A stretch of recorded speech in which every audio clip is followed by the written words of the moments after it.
오늘 우리가 함께 묵상하실 하나님 말씀은 디모데전서 2장 5절의 말씀입니다.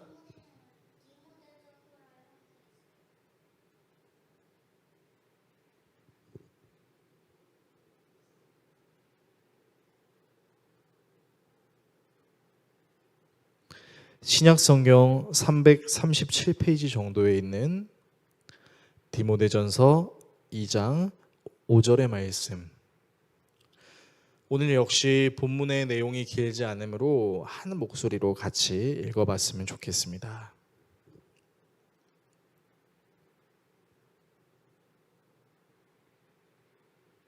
다 찾으신 줄로 알고 하나님 말씀 읽겠습니다. 하나님은 한 분이시요 또 하나님과 사람 사이의 중보자도 한 분이시니 곧 사람이신 그리스도 예수라. 아멘.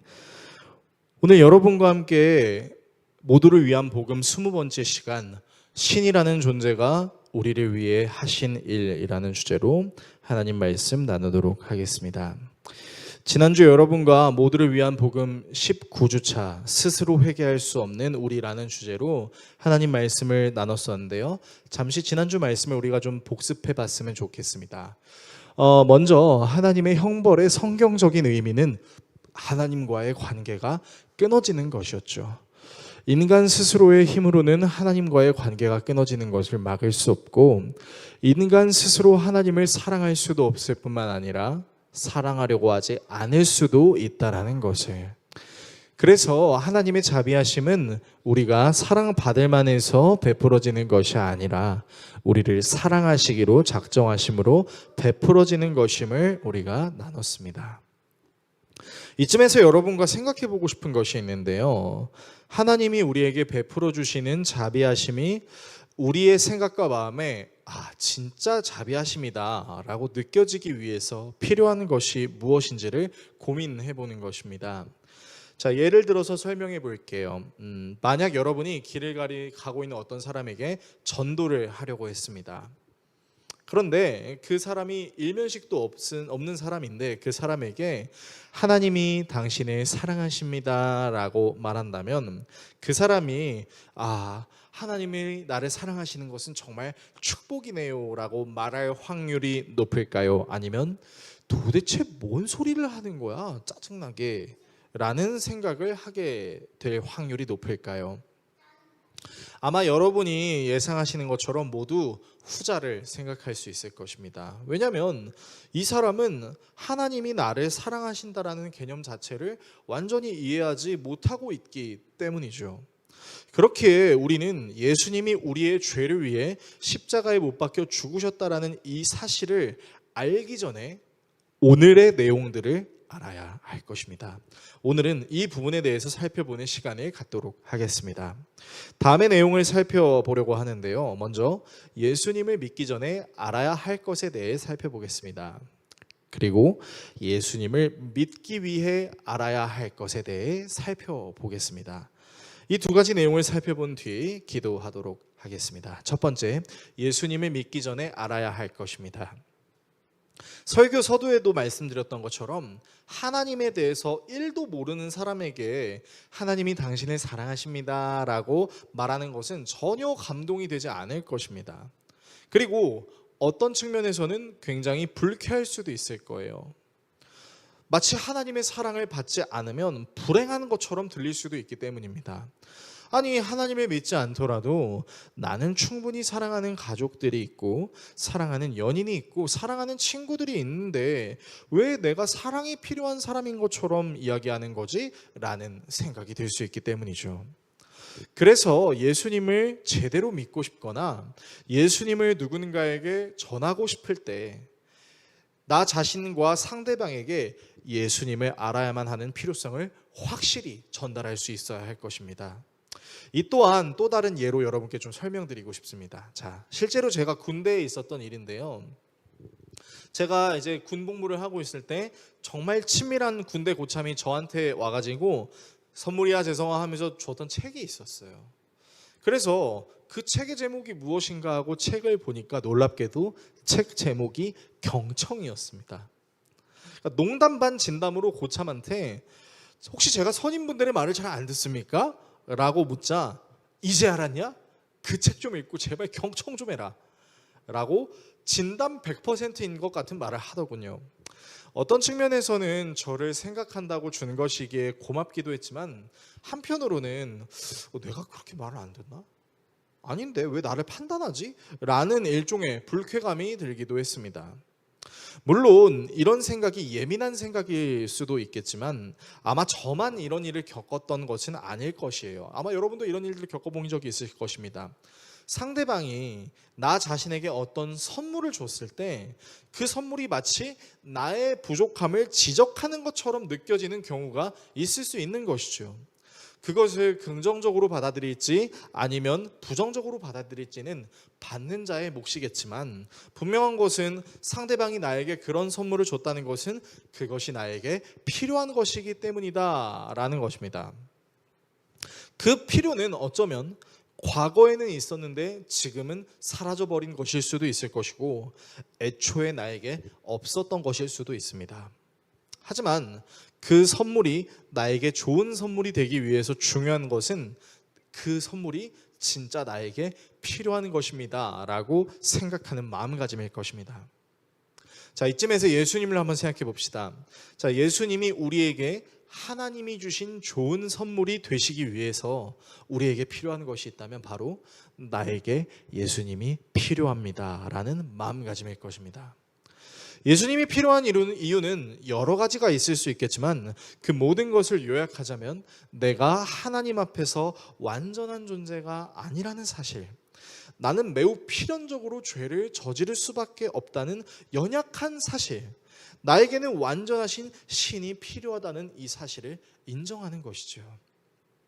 그리고 이 필요를 예전에는 간절히 구했지만 지금은 구하지 않는다면 혹시 내가 필요로 하는 그 존재와의 관계가 상하지는 않았을지를 살펴볼 필요도 있을 것입니다.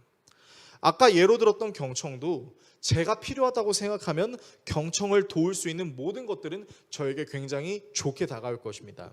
하지만 제가 경청이 필요하지 않다라고 생각했을 때 저에게 경청을 제안하는 것은 굉장히 불편하게 다가올 수도 있는 것이죠.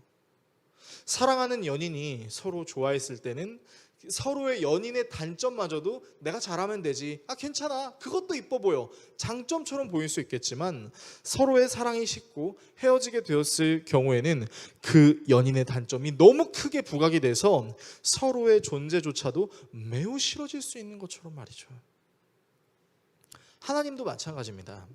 하나님을 알고 싶을 때는 하나님이 내 인생에 개입하시는 것이 그렇게 불편하지 않습니다. 오히려 하나님 제 삶을 다스려 주세요라고 기도를 할 것이지요. 그런데 하나님을 필요로 하지 않거나 하나님에 대한 불만이 있다면 우리는 그 하나님이 굉장히 거추장스러울 겁니다. 그 하나님이 내 삶에 개입하려는 게 불편할 겁니다. 그리고 하나님에 대한 인식도 바뀌겠죠. 하나님은 사랑의 하나님이시라면서 왜 이 세상에 악을 허용하시는 거지? 라는 생각 말이죠. 그래서 어떤 차원에서는 모든 사람들, 특히 예수님을 믿거나 믿지 않는 모든 사람들마저도 사실은 하나님을 필요로 하면서도 하나님을 필요로 하지 않고 있는 전쟁을 하고 있을지도 모르겠습니다. 그래서 우리는 하나님을 필요로 하지 않는 상황을 화해시켜 줄 수 있는 존재가, 하나님의 필요성을 느끼게 할 수 있는 존재가 필요하다고 말할 수 있을 것입니다. 두 번째, 예수님을 믿기 위해 알아야 할 것입니다. 예수님이 우리의 삶에 필요하다는 사실을 알게 된다면 우리에게 필요한 것은 바로 예수님을 믿기 위해 알아야 될 것입니다. 자, 왜냐하면 우리가 예수님을 믿을 수 있도록 예수님께서 행하신 일이 우리에게는 다소 신기한 일처럼 보여질 수 있기 때문이죠. 왜냐하면 예수님은 우리가 하나님의 필요성을 느낄 수 있도록 하나님과의 관계를 회복시키시기 위해서 모든 인간이 당해야 될 죽음을 본인이 대신 겪으셨기 때문입니다. 자, 예수님은 분명 하나님의 아들이시죠. 그리고 하나님의 아들이라는 말은 전지전능한 절대자의 아들이기에 예수님 또한 전지전능한 절대자라는 것을 의미하기도 합니다. 그런데 기독교는 전지전능한 절대자가 하나님과 인간의 관계를 화해시키기 위해서 인간이 되었다, 예수님이 인간이 되었다라고 이야기하고 있습니다. 바로 이 지점이 이 세상에 존재하는 모든 종교들과 기독교가 확연한 차이점을 보이는 지점이라고 말할 수 있을 거예요. 자, 많은 종교들은 인간들이 신에게 다가가기 위해서 여러 가지 길을 마련하려고 합니다. 자, 이를테면 어떤 사람은 신에게 많은 것을 바칩니다. 그것이 돈이 될 수도 있고요, 자신의 인생이 될 수도 있고요, 극단적으로는 인신 제사를 하기도 합니다. 어떤 사람은 신 앞에서 수행이라는 것을 합니다. 금욕적인 삶을 살기 위해서 세상에서 좋아했던 모든 것들을 내려놓기도 하고, 심신을 단련하기 위해 인적이 드문 산속으로 들어가서 기도하기도 하고, 또 육체 노동도 하기도 하죠. 마음속에 있는 번뇌를 잡기 위해서 명상이라는 것도 합니다. 이 외에도 여러 가지 행위들이 있을 수 있겠지만, 분명한 것은 많은 종교들은 신에게 다가갈 수 있는 다양한 길을 제공한다라는 것이죠. 하지만 기독교는 다릅니다. 기독교는 인간의 헌신, 수행, 노고를 요구하는 구조가 아닙니다. 오히려 기독교는 연약하고 악할 수 있는 인간을 하나님께로 인도할 수 있는 특이한 길을 제시하는데요, 그 길이 성경은 바로 예수님이라고 이야기하고 있습니다. 그래서 성경은 하나님께로 가는 유일한 길을 예수님이라고 소개하고 있습니다. 말씀에도 이런 말씀이 있죠. 예수께서 그에게 말씀하셨다. 나는 길이요 진리요 생명이다. 나를 거치지 않고서는 아무도 아버지께로 갈 사람이 없다라고 말이죠. 그래서 우리 교회 이름도 더웨이 교회 아니겠습니까? 자, 그런데 하나님께로 향하는 길이신 그 예수님이 우리에게 행하신 일이 무엇일까요? 바로 예수님이 사람이 되시는 것이었습니다. 자, 여기서 우리는 화해의 가장 기본적인 요소인 상대방의 마음을 헤아리는 것을 하나님께서 하셨다라고 알 수 있습니다. 하나님은 인간에게 숭배를 받으시면 되시는 분이심에도, 그런 존재이심에도 불구하고 인간이 되심으로 인간이 얼마나 연약하고 악한 존재인지를 확실하게 경험하셨다라는 것이죠. 예수님이 우리와 하나님과의 관계를 화해시키실 수 있는 이유는 그분이 사람이 되셨기 때문입니다. 심지어 그분은 말의 밥통에서 태어나셨고 가난한 집안의 아들로 태어나셨습니다. 성경에서는 예수님의 직업을 목수라고 이야기하고 있죠. 우리는 현대의 목수를 생각하는 경우가 많지만 사실 현대의 목수의 개념이 아닙니다. 이 시대에서 목수는 가난한 사람들이 잡일을 하는 그 개념과 유사합니다. 예수님은 인간이 살고 있는 이 세상에서 인간이 경험할 수 있는 연약하고 악한 부분들을 자신이 다 직접 체험하신 것이죠. 그래서 누구보다 인간의 마음을 잘 헤아리실 수 있는 분은 사실은 예수님이라고 말할 수 있습니다. 왜요? 예수님께서 가장 연약한 인간의 모습으로 오셔서 인간이 당할 수 있는 연약함과 악함을 직접 경험하셨기 때문이죠. 그래서 인간이 연약하다는 것을 제일 잘 아시는 예수님이시기에, 다른 말로는 가장 연약한 인간을 가장 잘 도우실 수 있는 분도 예수님이라고 할 수 있을 것입니다. 이 세상 그 어떤 종교도 신이 인간을 구원하기 위해 인간이 되었고 인간이 겪는 모든 가난과 고통과 아픔을 경험했다라고 말하지 않습니다. 오히려 인간이 신을 위해서 가난과 고통과 아픔을 경험해야 하고 신이 원하는 것을 들어주기 위해서 생고생이라는 것을 해야 합니다. 하지만 기독교는 다릅니다. 기독교는 우리가 죄인이라는 사실을 폭력적으로 전하려는 것이 아니라 우리에게 예수님이 필요하다는 것을 알게 해줄 뿐만 아니라 우리가 필요로 하는 예수님이 우리를 만나주시기 위해 인간이 되셔서 우리가 감당해야 할 죽음의 문제를 감당하셨다고 말하고 있는 것이죠. 이것이 바로 예수님을 믿기 위해서 우리가 알아야 할 아주 중요한 포인트라고 말씀드릴 수 있겠습니다. 설교를 정리하겠습니다. 사랑하는 성도 여러분, 예수님이 행하신 일은 우리로 하여금 한 가지 분명한 것을 알려주십니다. 그것은 바로 하나님은 이 세상을 사랑하지 않으셔서 재앙을 일으키시거나 사람을 사랑하시지 않으셔서 사람이 불의한 일을 당하게 하시는 것이 아니라는 것입니다. 하나님을 믿든 믿지 않든 모든 사람들이 마음속에 가지고 있는 의문 중 하나는 하나님은 사랑이신데, 하나님은 선하시다고 하는데 왜 세상에는 악이 있지라는 의문일 것입니다. 그런데요, 여러분, 우리가 이 개념을 정확하게 완전히 알 수는 없겠지만 하나님이 정말로 악하신 분이시라면 우리를 구원하시기 위해 자신의 아들을 죽이실 필요는 없었을 것입니다. 또한 하나님이 우리의 기도에 응답해 주시지 않는 것 역시 꼭 좋지 않은 것만은 아니라는 것을 알 수 있습니다. 왜요? 왜냐하면 하나님께서는 십자가에 달리기 싫어서 십자가에 날 매달지 말아주세요라고 절규했던 예수님의 기도를 듣지 않으셨기 때문이죠.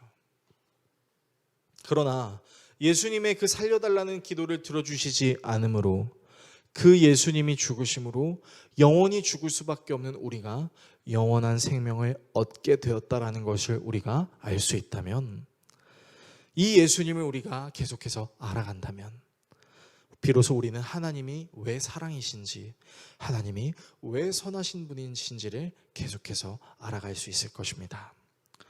예수님이 우리를 위해 하신 일을 기억하시길 바랍니다. 신이라는 존재가 우리를 위해 하신 이 일을 기억하시기를 바랍니다. 그때 비로소 우리는 신을 필요로 할 수 있고, 신이 나를 위해서 하신 일이 설령 다 이해가 되지는 않더라도 나를 사랑하지 않는다고 말할 수는 없을 것입니다. 이 사실을 기억하시는 저와 여러분 모두가 되시기를 예수 그리스도의 이름으로 축원합니다.